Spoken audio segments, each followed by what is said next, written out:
What do we say, guys? Indra, you ready to do battle in this great debate of ours? It's a great day to talk about Asia and Europe and Oceania. I am ready. Lots of stuff going on. Yeah, not sure about the battle though. This sounds scary. We're gonna have a fun day because we have Indra and we have Andrea. So Sean, you're gonna have to be really clear. Yeah. Nice. So why don't we start with Sean and Andrea, and the two of us will talk, and Indra can go on mute until we introduce him in a minute. Sure. What we'll do is Sean and I will frame up the context for the conversation, and then we'll invite Indra to address it from the perspective of the places where he's been and the places where he's lived. And really, as you recall, we did our first webinar and we opened it up to our crowd on our first webinar. And we said, what would you love to hear about? And guess which topic came to the top? The very one we're talking about today. So people have a hunger to know what's going outside of their own bubble. Certainly if you're in Silicon Valley, like we both are today, Andrea, sometimes you can probably get blinded to the fact that there are different worlds out there and they operate quite differently. So your context for starting our webcast, Andrea, what do you think? Well, I think the first thing that I want to talk about from the context point of view is that I think that the audience that we've got now and the community that we're building is really teaching us a few things. I mean, one is all the things we have in common, but I think that all of the things that we have as different perspectives is just as important. And as we talk to Indra today and think about Asia and Europe and Oceania as three of the continents, and of course, in about an hour and a half or so, we'll talk about the three others. I think we can have a good discussion about places that we live, and then also I'd love to bring in some thoughts about the observations I have from the Copenhagen FinTech Week and the perspective of just having come back from really a great immersion from that perspective, not just the Nordic region, but what's going on in terms of what people did and didn't talk about. So framing that up, I think that's what excites me about today's conversation.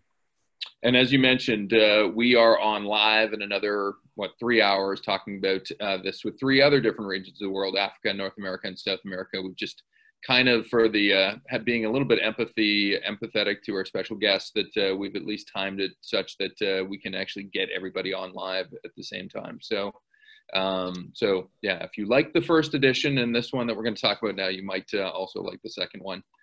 And I guess as a quick context, there may be a number of you that are flat earthers out there. I'm not making any aspersions here, but certainly from a corporate innovation standpoint, I think there's a recognition that the world is not flat. We do things differently. We have different economics and cultures and customers and different meta trends that actually govern how we do business, particularly with corporate innovation around the world. And I just wanted to set some additional context here too. As much as when you talk regions, you probably dip into these four different spokes of the innovation wheel: the startup spoke, the social innovation, public innovation, ecosystem innovation. One of our key focuses, and I know Indra is a specialist in this, is corporate innovation. So we're going to try to stick as firmly as possible as we can to how does a corporate innovator actually practice their business better based on understanding their regions better. And as mentioned, as always, there's myself and Andrea manning the wheels in terms of hosting this webcast. We're enjoying having the community respond, and it's being very educational. It's funny, when you re-listen to the webcasts, we always sound a little bit smarter the second time around. So I feel great about that, and I want to also thank Joanne for corralling all of us together and managing all the background behind what goes into making one of these things happen. And so from a panelist standpoint, and we have some admission to make here, there's been some family emergencies and health issues going on with two of our panelists. We're trying to get Ross on before the end of the panel, but we do have certainly representing Asia and out of Jakarta, Indra Nugroho. Hopefully I pronounced that well. He's the CEO of Corporate Innovation Asia. He is a specialist consultant dealing with corporate innovation, particularly with a people focus. And so maybe I'll just get you to introduce yourself as well, and maybe you can unmute yourself, Indra, and say hi to our community. Yes, thank you, Sean. Hi, everybody. Yes, my name is Indra Nugroho, and the co-founder and CEO of Corporate Innovation Asia. And what we are doing in Indonesia and some neighboring countries is helping corporations to enable their internal talent so that these employees, they can actually design the innovations, develop, and then deploy not just within their current market, but their expansions of markets. In the end, it's all about business performance. So it's more of a hands-on consulting in terms of developing the people for corporate innovation. Wonderful. Perfect as well. Just A, your capability, and B, where you're located. You probably have a different perspective on how things work. And Joanne is operating like clockwork here in terms of results. We asked the first poll question about the biggest influence behind your region's success with innovation, education and training, talent, and workplace. So actually melding with what you just said, Indra, certainly the people factors involved in regional innovation seem to be kind of scaling up fairly quickly, although, you know, we'll get more votes hopefully as the next poll questions go on. So I thought I would set some context. I ran across some different headlines in terms of the different regions that we're talking about in this discussion. Certainly, I'm not too sure if people are aware of this, but just yesterday, China launched their version of NASDAQ.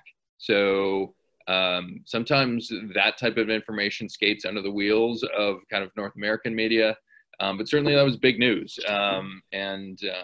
There is a thought in terms of just, are there these two universes, the East and West, and who will vie for number one? That's certainly a headline.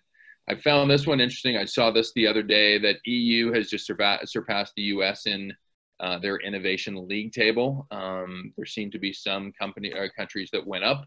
Estonia, I think, was one of them that really improved, and UK had gone down. And it sounds like we're on the heels of a new prime minister being called for UK today, if I've got my information right, Andrea. Yeah, Boris Johnson. First thing when you wake up in the morning and you find out that Boris Johnson was just elected the Tory leader, you realize that lots has changed in the world in just a few months. And it feels like we're on the brink of being able to it will be completely impossible to predict future pretty soon because it's happening so quickly. And I'll just mention Australia as well. I may play the role of Ross Dawson today if we aren't able to get him on. I've done a lot of work in Australia, and certainly this rings true for me, particularly as a Canadian as well, that, you know, similar sized countries, there seems to be a skill gap that people recognize in terms of innovation in Australia, and that may be holding their capacity to innovate in that country. So I also love the 2019 Edelman Trust Barometer. So they look at about 30 different countries, and it gives you a sense of just how different things are, not only across regions, but within regions too. So they asked about trust in business, and the high watermark was China. More people in China trust their business and doing the right thing than anywhere else in the world. And then I guess it goes down to a low of Russia at 34%. But if you look at the results across here, and maybe I'll just ask for a quick comment too, in terms of Indra, in terms of your Asia perspective. China, very high. Japan, very low. India is pretty high as well. Does this sync up with your view of the world? Are people fairly trusting of business in Asian countries? Yeah, this is actually surprising because just a while back, a few years ago, everybody thinks twice about doing business in China. I did my bachelor degree in University of Melbourne. It was like about almost 20 years ago. And we learned about this bamboo network in China and how to do business in China. And trust is always #1 issue. Yeah. We're preventing the West or outside China to actually do business with China. But now 80% trust.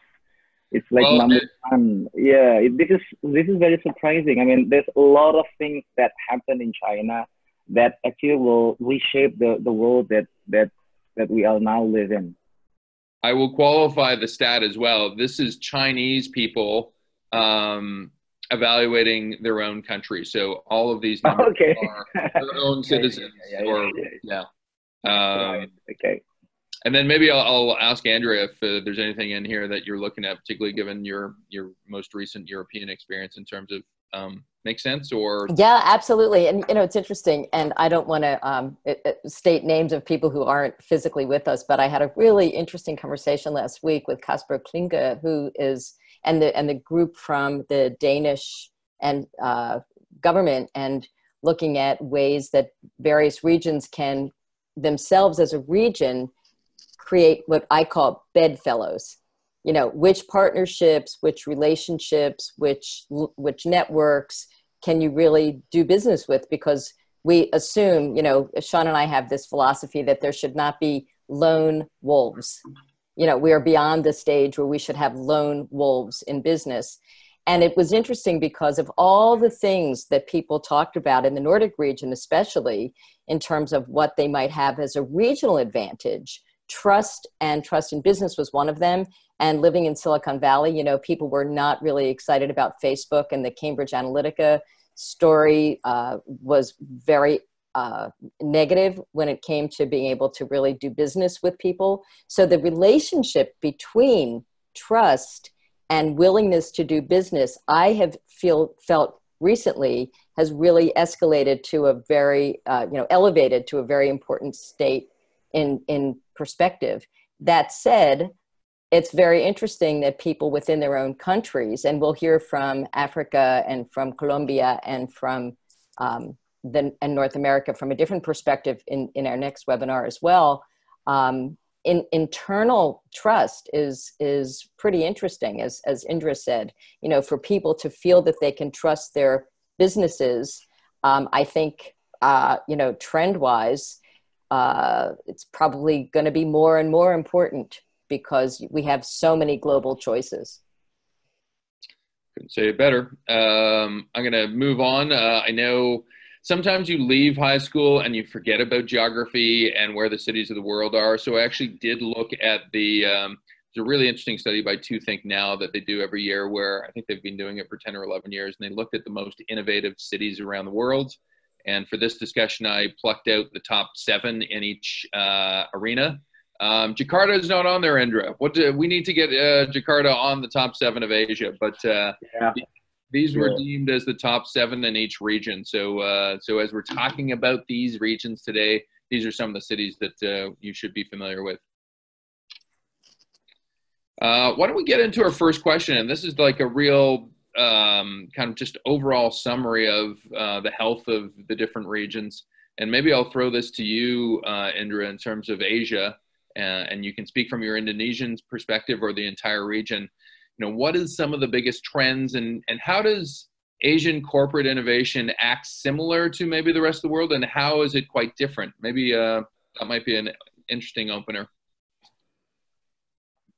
Okay.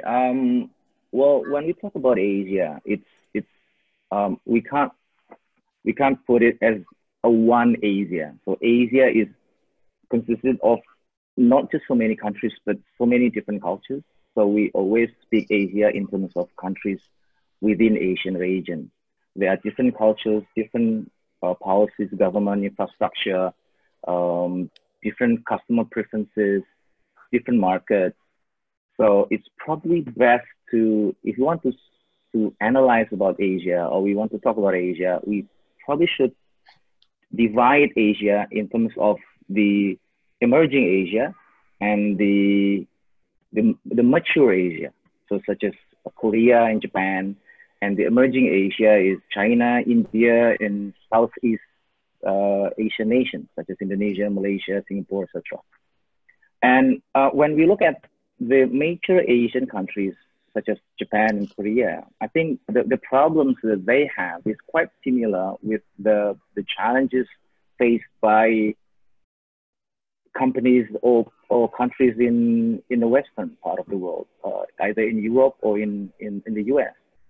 Why? Because for example, Korea and Japan, they've been doing innovation since a very long time ago, maybe 50, 100 years ago. Even the US learned from Japan about how to work on their innovations within their manufacturing system, right?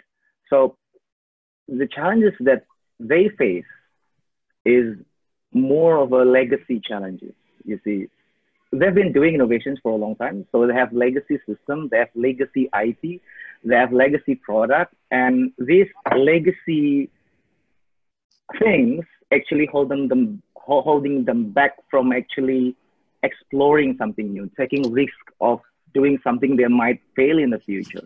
And I think the same challenge are faced by big corporations in Europe or in the US. Now, the emerging Asia is quite different. These are countries where they haven't been innovating, and they're just starting to innovate within probably last 5 or 10 years. So they are very fresh. They don't have the baggage of legacy. They don't have to carry that along everywhere they go. So they are free to explore new frontier, new opportunities, and all the exciting stuff actually coming from this emerging Asia. Just to name a few, if we talk about innovations in Asia about 5 or 10 years ago, then there will be terms like value chain innovations, very popular in Asia, where you focus more on efficiency. And also frugal innovations, where you break down a complex system or complex products, and then you remove all the unessential parts and focus on the essential parts, sell it at a very affordable price. So, and they focus more on the lower end of the market. But if you look at the emerging Asia today, it's completely different. They still have frugal innovations, value chain innovations, but they are now focusing more on business model innovations, technology innovations. They start to move up the market from the lower end to the middle class people. So yeah, a lot of exciting stuff actually happening within this emerging market. So I happen to be in Indonesia, which is one of the emerging markets, and I see it for myself that not only the big corporations, but also the startups, they're actually eager to do something that is different, that is something that is changing the country. Yeah, probably that's my first 2 cents, just to start with. Can I ask a follow-up on that one? Because they ran across a study recently where recognized all the benefits of both emerging and kind of, I guess, the established Asia. But they said 2 things are holding most Asian innovation back, and I'm curious to know what you think on this. One was an aversion to risk, and another one was a fear of questioning authority. Yeah. Are those true? Are they overplayed? What's your thought on that? Right. So I wrote an academic article, a journal about 5 years ago. It's about the influence of national culture to the ability of Asian corporations to innovate. And I use the Hofstede cultural dimensions as the reference, the main reference. And the 2 things that you mentioned earlier are the 2 dimensions of the complete 6 Hofstede dimensions. So one is power distance. It is true that in Asia, the power distance is quite high, and it's actually inhibiting innovation, because you don't question authority. You don't question what your boss is telling you. If your boss says you go right, then you have to go right, and etc. And then risk avoidance. Surprisingly, in most Asian countries, it's actually lower than some of, even from Germany, for example. So actually, in terms of risk avoidance, I think Asians are more risk takers in terms of that, because of the, not just the culture, but the political situations are not stable. So they are actually accustomed to change, accustomed to risk. So they don't have any problem with that. So in terms of power distance, yes, it is inhibiting the innovations. But in terms of risk avoidance, actually Asians are not risk avoidant. They are risk takers. So one confirmed, one completely not right. Well, yeah, in my opinion, yes. probably not apply to all countries in Asia. As I mentioned earlier, Asia is completely different. There is no one Asia. But there's one thing. I think there is one driver of innovation in Asia, and that one is the millennial generation. So these millennials actually coming to the companies and changes everything.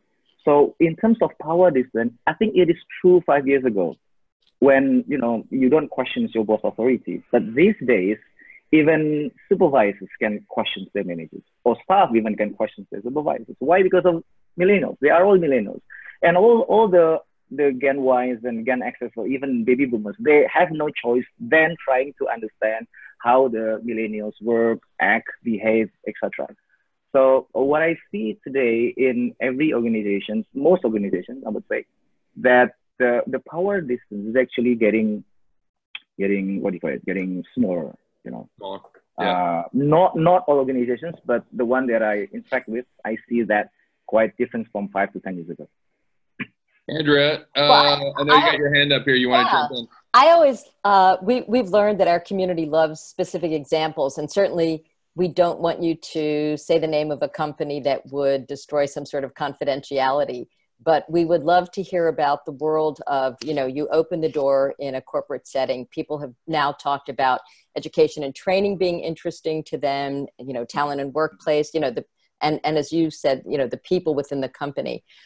If we were to visit one of the places where you work, you know, and sort of experience the challenge that you witness, what would you say that is a regional, you know, something special to the region or to the types of companies, whether it's legacy or emerging, where you walk into a corporate leadership and the challenge, what would the challenge be for people who are trying to bring innovation and growth within the companies that you work with? And once again, we would love specific stories without necessarily, you know, naming the names of people who might want to remain confidential.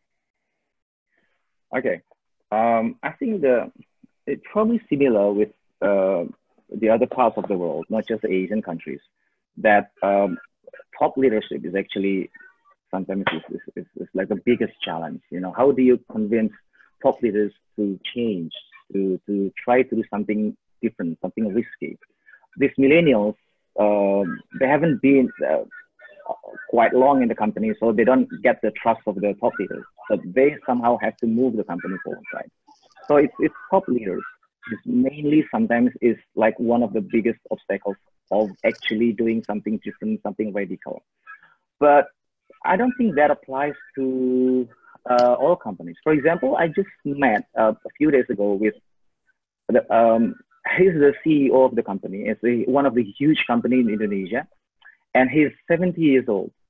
But he has this vision. He's so energetic, a lot of energy. And I actually spoke not just with him, but with the rest of the BOD and the VPs, right? And what happened in the room is quite surprising, because the one is actually speaking about change, speaking about transformation, speaking about doing something beyond, go out of the box, is actually that CEO, the 70 years old leader. And what was very surprising to me is that the spirit of the top leader doesn't actually reflect it in the response of the rest of the people in the room. So actually, it is the middle management somehow that doesn't actually believe that they can actually change. So it's very hard to generalize whether it is the problem of the top management or the middle management. Very specific in terms of which company that we are talking to. Well, yeah, but studies always conclude that it is mostly the leadership, the middle top leadership that is somehow preventing for innovations to actually happen within the company. And that's true in some of our clients. And we've been working with the clients to actually convince the top leaders first before we actually do some real innovation and in the lower part of the organization. Well, there's a follow-up. If I could just check in here, it's Ross Dawson here. Oh, hi, Ross. How are you? Welcome. Good. Thank you. So basically, I'm at the hospital with my daughter, who is going to be fine, but she's just staying here overnight. So it's a bit difficult to hop in. I might be able to try to get on the call from my car in a little bit. So if so, I will try to get on the call and chip in if I can usefully coming in so late in the conversation. But just wanted in any case to apologize for my not being able to join you on the call. As the little I've heard just now has been fascinating and very interested to very important topic, of course, around I love the diversity of Asia and how much is happening throughout the many nations and regions here and Australasia. So hopefully I'll be able to chip in a bit later. If not, please continue having your wonderful conversation. Do you have a quick thought on what's going on in your part of the world? Just a wrap up in terms of where innovation is going and the headwinds. Well, if we give it an extremely quick one, I mean, the startup community is very, it's good. A lot of strengths for Sydney in particular, and also Melbourne and Brisbane, and there's a lot of deep tech through the CSIRO, the National Research Institute. Australia has a very strong tradition in deep tech, particularly and also medical and green and agriculture, and a lot of domains where there's totally world-class expertise. Corporate innovation in general is, I felt, being suffered from a somewhat conservative corporate culture, but there's some very good exceptions, and some of the banks and a few others are doing very well, but it's still grappling with the realities of making corporates innovative, being able to connect well with the startup culture, which of course is happening as is everywhere. So there's a lot of promise and potential. The federal government absolutely has been a drag on innovation for quite some time. There's just really is being very far down the agenda compared with most other nations. So a lot of good things and quite a few things where we do need to improve, particularly in terms of federal government support, driving some more extensive corporate innovation. But there's a lot of great things coming out of Australia and New Zealand. So I have a quick question, and then I'll let Sean follow up with some. And if you don't mind, basically I've only got a couple of minutes, so yeah. So I can answer one quick question now, and then I got to go. Okay, Sean, why don't I let you do the question then? No, go right ahead if you want. Okay. What I was thinking, and first of all, thanks for jumping in, and we will definitely have you on a subsequent webinar as well. I think that one quick question would be, what has been succeeding uniquely in your region? What have you seen that's been moving the needle? Well, I mean, it's an oldie but a goodie for me, is that is crowdsourcing, where basically if you look at 99 Designs and Design Crowd, the top two design platforms are both Australian. Freelancer.com, one of the top couple of work platforms, Australian-based. The third biggest crowdfunding platform in the world is Australian-based. Kaggle, the data science platform, came out of Australia. There's somehow, and I was always saying that that's what Australia should do, is use its expertise, talent. Actually, a lot of the expert platforms around Australia too. And so I love it, because my most recent book is on crowdsourcing. I believe in the power of crowds, and I love that Australia is positioned well in that. And I'm not sure that I know quite why, but I've always had this theory that we understand we are very distant from the rest of the world. So we have to go to these ideas of, platforms and connecting work and being able to run distributed projects. And Australia actually is one of Australia's massive strengths is education and, global education platforms and a variety of guises, but also in professional services delivery across Asia. And so these are all these expertise platforms, which is obviously very promising for, Australia's positioning in a connected talent economy. I was just gonna, and I'll let you go to whatever you need to get to if you can jump back on. Great, Ross. But I do find the Australian experience similar to Canada, and I think other perhaps Nordic countries, maybe some in Asia as well.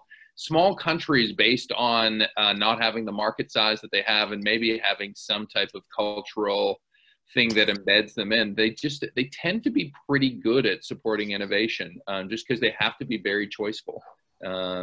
I look at Sweden and its leadership in gaming and certain elements of healthcare. And so it seems like Australia, your insight about crowdsourcing and just a whole bunch of companies that kind of surfaced probably a decade ago in Australia have really set the tone for Australia. I might throw it over to Andrew right now. You've just come back from Europe. Is there a European perspective? I'll hop off now and I'll try to get back on the call a bit later. Thank you, Ross. Thanks, Ross. Good luck. Good luck with great. everything. All right, thank you. Bye. Yeah, so I'll talk a little bit about Europe, and then I'd like to go back because there's a question from the group. Thank you very much, by the way. This community today is full of good questions. There's one from an attendee that we'll throw back to Indra, which is, I'll tee it up for you so that you can think about it, and I'll speak for a moment about my recent experiences, somewhat humbling actually, in Europe. So your question that you can think about is, do the noted limiting factors like the power differences also inhibit the adoption of innovative technologies? Or is it more applicable to, sort of yourself or your own innovative solution development? So, does it go as far as technology? So we'll get back to that in just a moment. And thanks for the question from the group. So I'll talk about something really interesting for people who are on some of the people that I work with. I have a kind of second life that's in Aalborg, Denmark, and I just recently came back from the Copenhagen FinTech Week, and it's a global group. I'm lucky to be on the global advisory board, and I gave a keynote on something that I thought was actually quite challenging, which was in FinTech, big tech and FinTech, and how you should create, once again, as we said earlier, bedfellows. Are large companies to be trusted, or are they to be not trusted, as we said earlier? And the second part of that is, what would the Nordic region, and I think about the people that I met from Europe, from Singapore, certainly, people from Japan, and people who were gathered there, looking at the advantages of the Nordic region and what that would mean in terms of, being able to leverage that to the advantage of corporate growth. And one of the things that I found really interesting is that Silicon Valley, this bubble that we talked about, was not front and center in the conversation at all. I think that I have been drinking the Kool-Aid a bit too long. There was a lot of conversation about China, for sure, as Indra said. But the notion that all innovation would be coming from Silicon Valley, which is a bubble view, was certainly not there. And I also think that what you were saying a second ago, Sean, was really evident, which is, for a region, it's just as likely, and I'm very interested in what we'll talk about in terms of Colombia and Africa in the next one as well, for a region to think about, as Indra said earlier, and Ross just mentioned, the relationship with government, regulatory environment, policy, politics. In Europe, it's really clear that those are all intertwined, and you can't have a region lead if there isn't acknowledgement of the global regulatory environment, as well as the corporate leadership, as well as the youth and the technology and the talent. And it feels to me like that formula is very well understood in places that have not been necessarily the places where the population can be their whole market. So there has had to be much more knowledge about other regions as they pick their, as I said, bedfellows. So I think that in terms of the perspective I just had, there's always a question about Brexit. There was always a panel about Brexit. There's always discussion about regulatory environments and the ability for corporations, where should they locate? Where should headquarters be? Does it matter? And I think what Indra said earlier about, ultimately it comes down to the brains, the brain power, the talent the innovation, the ingenuity that you can bring to the equation. And if you can attract people like that through quality of life in Copenhagen, for instance, right? Quality of life in Amsterdam, quality of life in London, then you've got a leg up. And that was my takeaway from being there a couple of weeks ago. Very good. And I know Andrea just teed you up with the question before she went into her European perspective. Indra, do you have a thought in terms of that power, distance, and adoption of emerging technologies in your part of the world? Yeah, yes, sure. I think it is more toward inhibiting the self-owned innovative solution development rather than adoptions of innovative technology. Why? Because mostly in most companies, when it comes to innovations in terms of technology, the vendors actually do the convincing to the top management. So power distance doesn't actually relevant there. But the main concern or the main challenge in terms of power distance is not even, we haven't talked about creating innovations. Even when power distance is very high, then people don't question what their boss is saying or whatever happened within the company. And therefore, there are no rooms whatsoever for innovations to actually happen within the organization. So yeah, power distance is actually not just about it's inhibiting innovations in terms that your boss actually does not agree with your idea. Even the environment doesn't allow for the idea to come in to actually emerge at all. Yeah.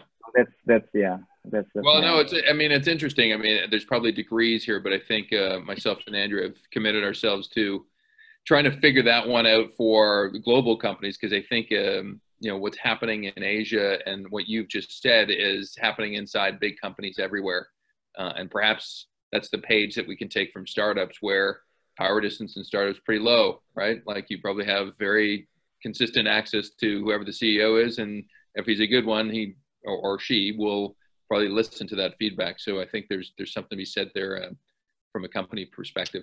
I'm going to take this one step down. I think, you know what, it's funny. We usually have 5 or 6 questions that we wrap up ahead of time and go, these would be great questions.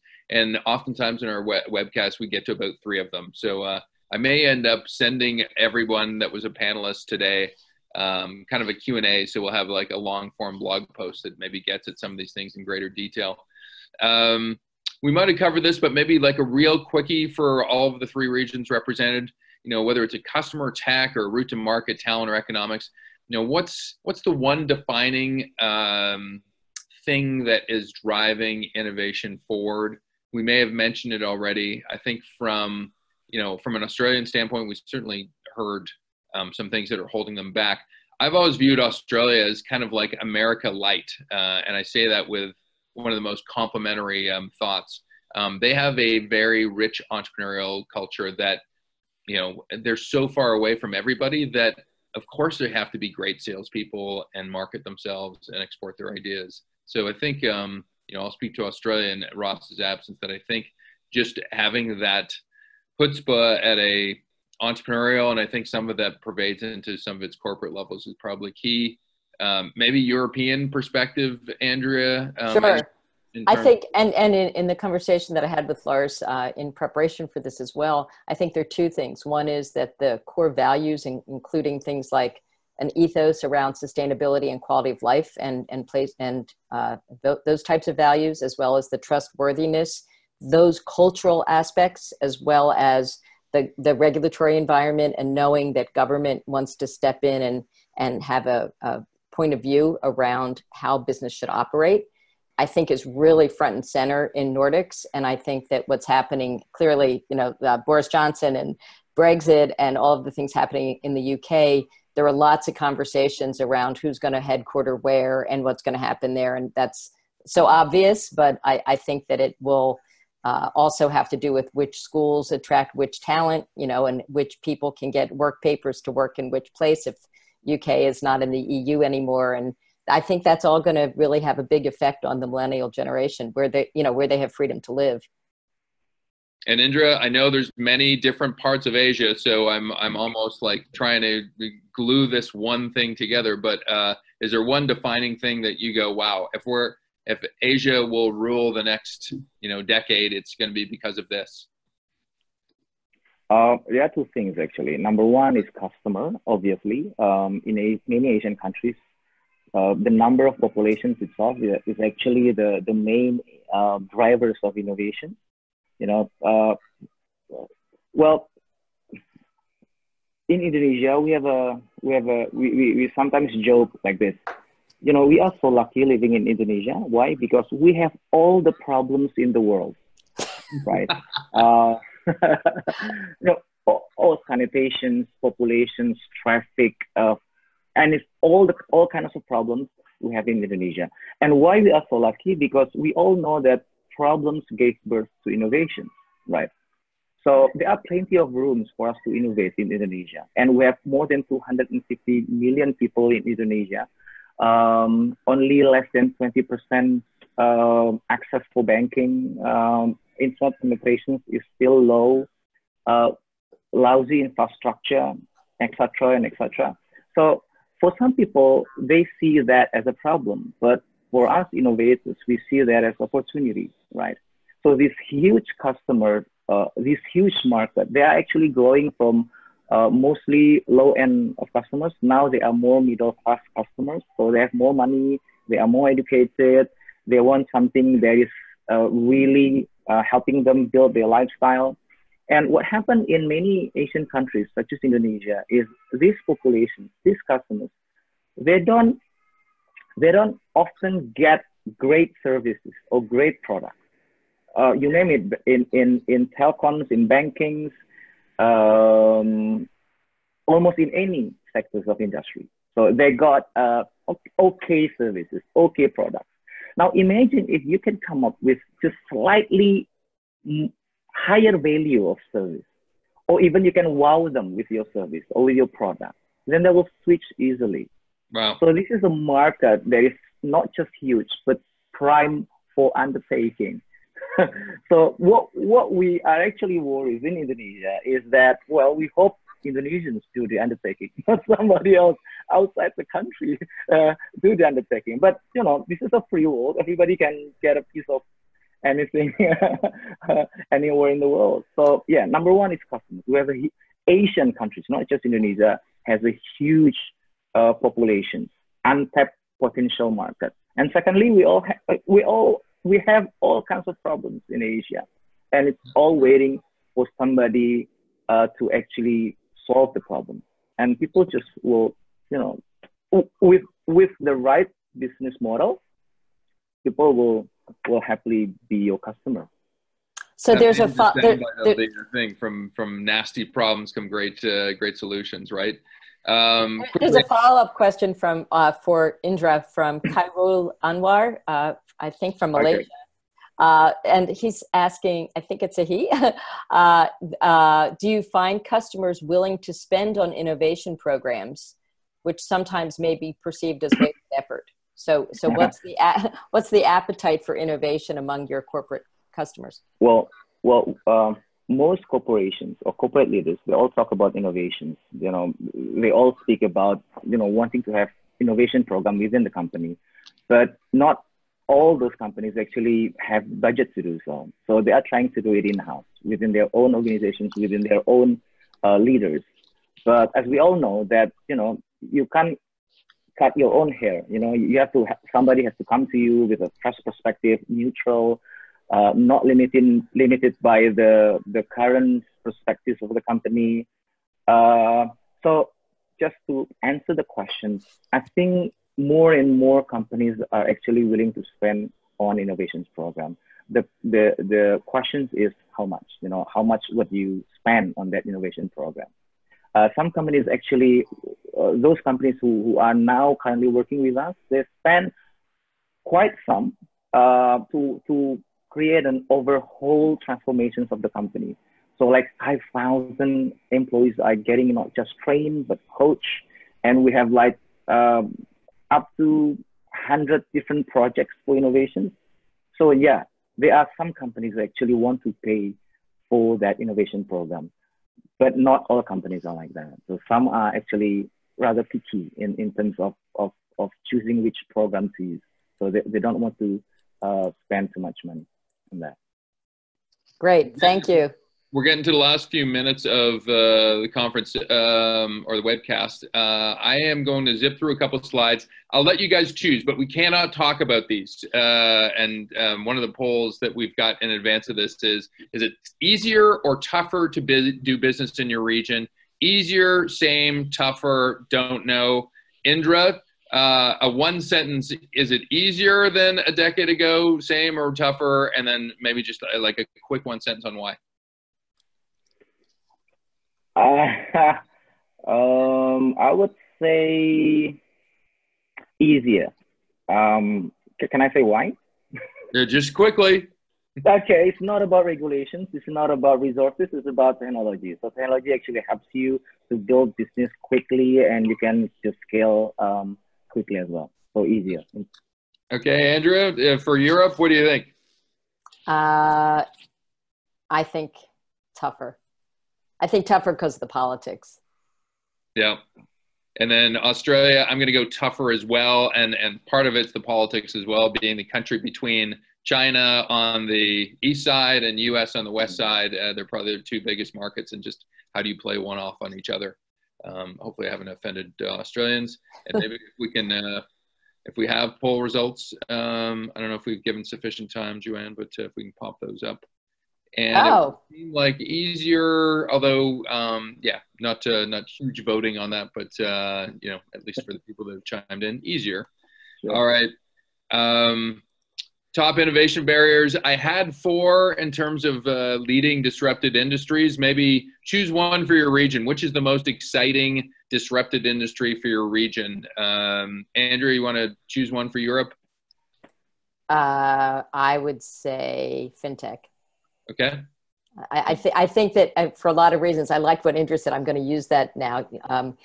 The notion that all of these problems are really opportunities. And so I think that the FinTech world is really disrupted. And that's also consistent with the research that has come out of the work that you've been doing, Sean, leading. Wonderful. And Indra, for Asia writ large, what's the most interesting industry you'd be looking at? I would say retail and commerce. Yep. Massive markets, changing ways in how they buy stuff. And then we'll do one last one here. What's the top emerging technology for your region? Back to Andrea. When you think about Europe, what's the more interesting? I actually think that although a lot of people doubt that blockchain is a big technology, you know, of course, AI, machine learning, you know, that's a given in that world. But I think that the really interesting applications of blockchain were incredibly impressive. With the work that I've been doing recently, including in places like wind and some, you know, pretty interesting places to apply blockchain. And then Indra, for Asia, what's the most interesting technology? I would say Internet of Things. And is there a specific part of that has got your fancy?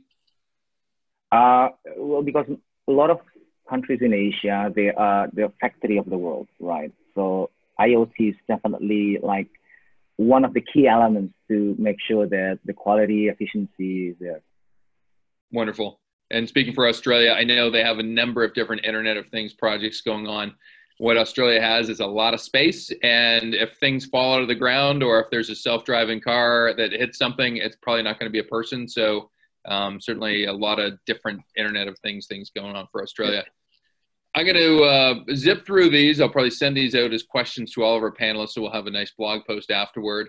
And our last question was going to be, which region will dominate the next decade of innovation-led growth? And we've got all 6 of our regions here. You can pick your own, Indra, or you can play another favorite here. But just quickly, before we hopefully we'll get the votes in, what do you think, Andrea? Who's going to win the next decade? Is it Andrea or Indra? I will take either. I knew that was going to be a problem this year. Okay, I go first. Obviously, I would choose Asia, not because I'm from Asia, but a lot of experts say so. So I go with the experts. Yeah. Well, a little bit of hometown rooting too, probably. Andrea, let's phonetically pronounce that. Andrea, what do you think will be the biggest for the next decade? Yeah, well, I've got to go with Asia, but you know what? The next webinar, the next webcast, I might go with Africa, but this time go with Asia for a lot of reasons, different reasons. Working right now in Japan, I think is very different from working right now in China. That's my experience right now.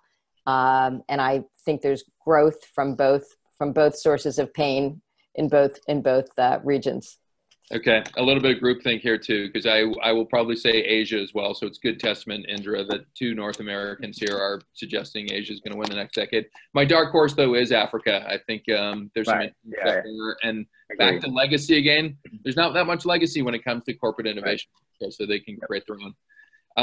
I have a couple things before we open up to questions, and we'll drop in the poll answers that people have answered shortly. Interesting. Africa and Asia were both kind of tied for the lead. So the experts know what the people know, right? Some housekeeping before we open up to questions. We do have 3 follow-up webinars. We are getting on a monthly cadence of doing these. We've got our August one on leading innovation. We've got a September one on the 52 business models of the future. We've ranked them, and so we're going to be showing our selections there. And then myself and Andrea, we're spending the next 3 or 4 days together writing Not a Book. And so we will be introducing the fruits of those efforts with special guests and panelists on October 22nd. So please sign up. The links are there. This could be what it looks like. Maybe not. We'll see this week. And obviously, for this webinar and the one that's about to happen in 2 hours, we host them all at futureproofingnext.com, Futureproofing Now, and we've posted our previous 4 episodes there already. And if you still want to take our global innovation study, we still have open links. So if you want to participate and get the free insights from the study, answer our battery of questions at those links there. And as well, finally, we've got a guild. We are producing a guild of 66 innovators around the world. If any of you that are listening to this, we would be so humbly glad to have you at least send us a message and say, hey, I might be interested in being part of what you're building. And there's a number of different things that we've got in the works.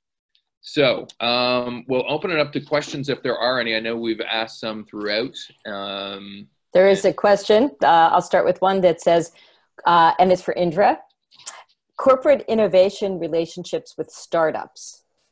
What works in Indonesia? So we always talk about the ecosystem, and I call them bedfellows, and that there are large corporates, and I liked how you said legacy and emerging. Clearly there's an importance to have everyone do their role well. So what is the dynamic of that? We call it an ecosystem, which is jargon, but you know, that's the way we describe it.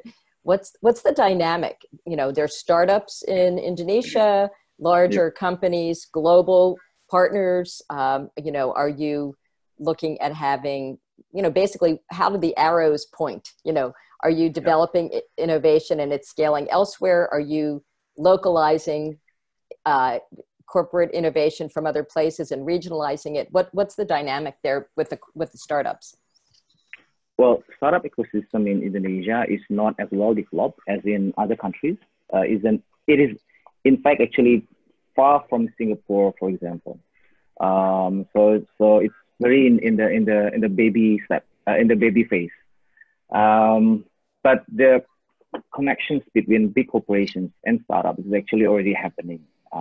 There are some venture capitals or accelerators that actually help these big corporations to meet up with their startups and try to create projects or products, or even a new venture together. So it's actually happening at the moment, and I think it's quite happen at a quite fast pace. So hopefully within the next few years, we'll be seeing more and more startups actually working together with the big corporations in order to get access to the resources, to the customers, so that their ideas, their innovations can scale up much faster. But again, I think it's too early to say that Indonesian startups is actually in a good position in terms of when we compare it to Singapore or even Thailand. So we have a lot of homework to do, building that ecosystem and also the connections with the big corporations. My hope is there is a development for next year where we can bring you back, Indra, as part of a Asian-specific innovation webcast where we actually tear through the 4 or 5 distinct different regions of Asia and have people chime in on a very, country-specific basis as well. So, sure. Any other thoughts or questions? I don't have a line of sight to any questions that some.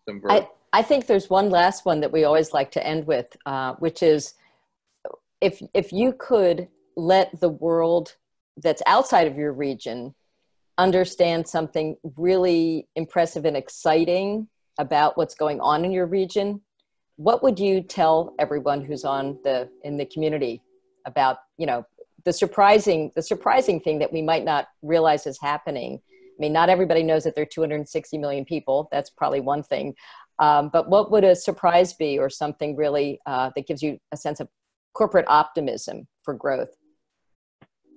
You mean in Indonesia or in Asia? In Indonesia, I think, because that's where you live and breathe pretty much every day, right? Yeah. Right. So as I mentioned earlier, that we have all the problems in the world, from the small problems to big problems. And we also have a bonus demography in Indonesia where young people are actually much more than the senior people. And these young people are actually well educated. They study abroad, back home, and try to solve the country's problems. So what we are seeing in Indonesia in the next few years is actually, I believe, would be a massive innovation effort, and hopefully the government actually support that, because the current government is actually indicating that they actually really want to push innovation forward, supporting the startup ecosystem. So hopefully all those plans is actually put into implementation. And we are actually inviting companies or investors from outside Indonesia to actually look at what we have in Indonesia, not looking at just how beautiful the countryside and everything, but look at the problems that we actually have and find a great business model, because maybe most people would not want to pay for it, for the solutions. So, but with the right business model and the right solution for each problem, there are huge market in Indonesia. So at least that's what I'm seeing with my fellow startups.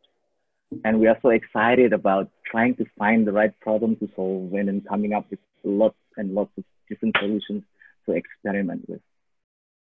Wonderful. Yep, I guess I'll mention from Australia's standpoint, because I think they're similar to Canada in some respects.